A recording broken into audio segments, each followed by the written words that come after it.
Hello mga langga, this is Mards and welcome back po sa ating channel. Sobrang na-miss ko kayo, sobrang na-miss ko rin na mag-vlog kasi matagal na rin hindi ako nakapag-upload ng content sa ating YouTube channel. But anyway, samahan niyo ako today guys kasi mag-unbox tayo ng bagong refrigerator.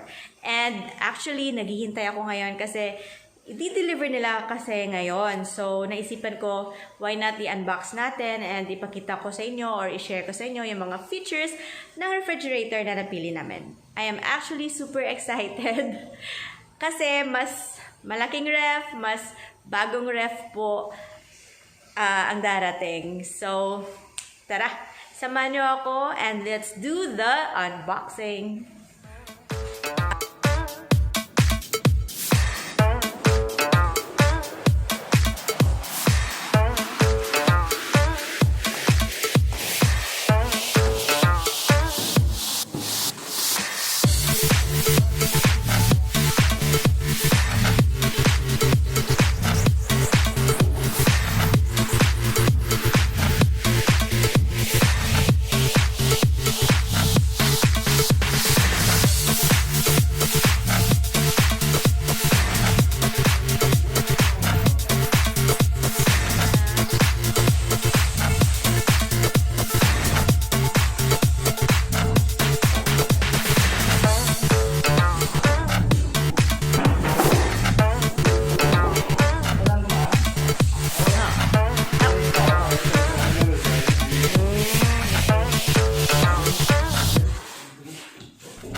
Andito na yung ating bagong-bagong ref.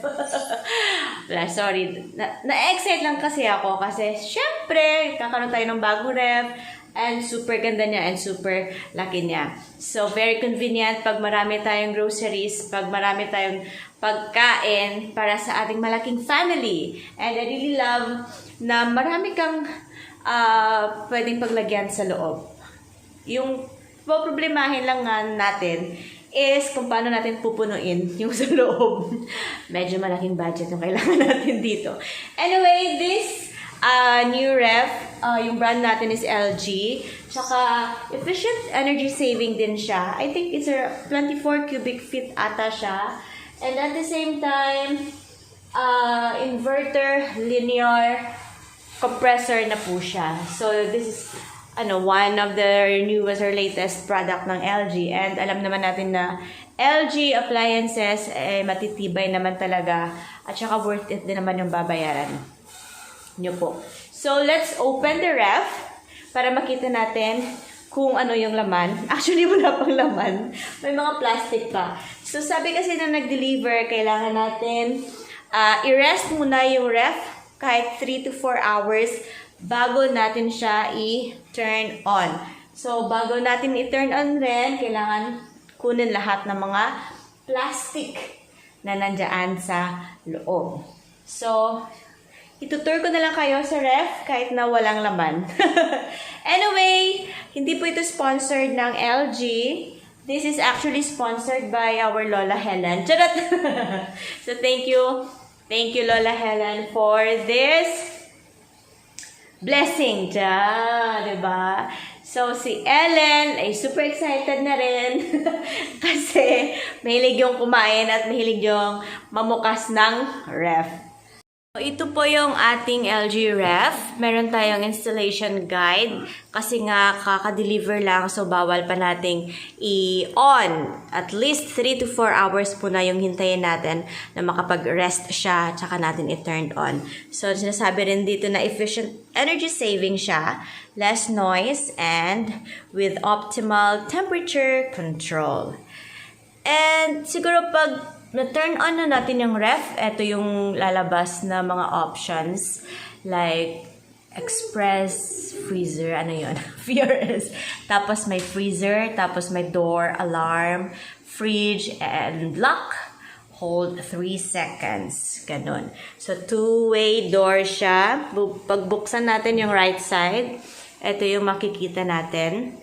So, meron pa mga plastic dyan, tatanggalin din natin. Then, yun na nakasulat yung multi-air flow.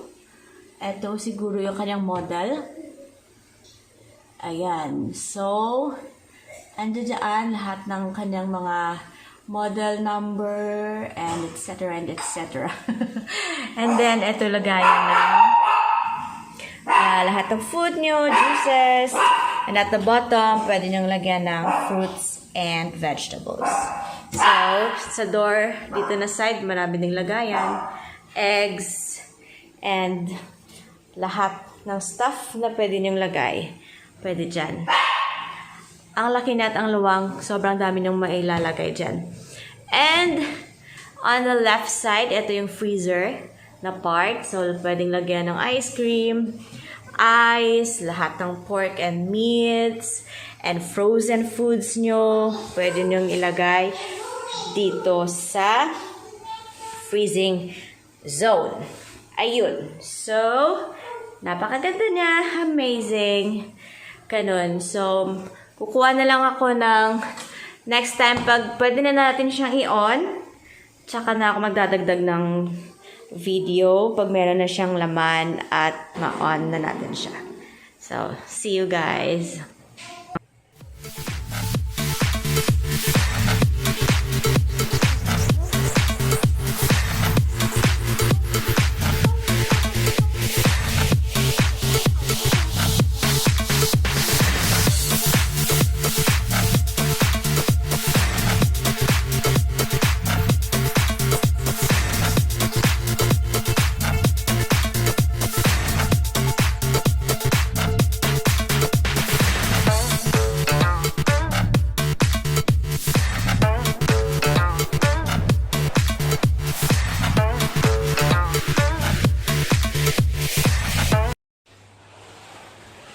So, eto na po yung kaunting laman ng ating ref na on na po siya namin. Pero, nilipat ko na yung mga dati kong food and stuff sa lumang ref dito sa bagong ref. So, sobrang konti pa lang.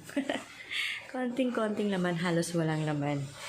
Mag-grocery pa po kami. So, sa kabilang side, eto na po siya. So, nilipat ko na dun yung ice cream, fries, ayan, yung mga frozen foods. Dun, daming daing. So, ayan, halos wala pa siyang laman. Pero, ganyan na po yung itsura niya.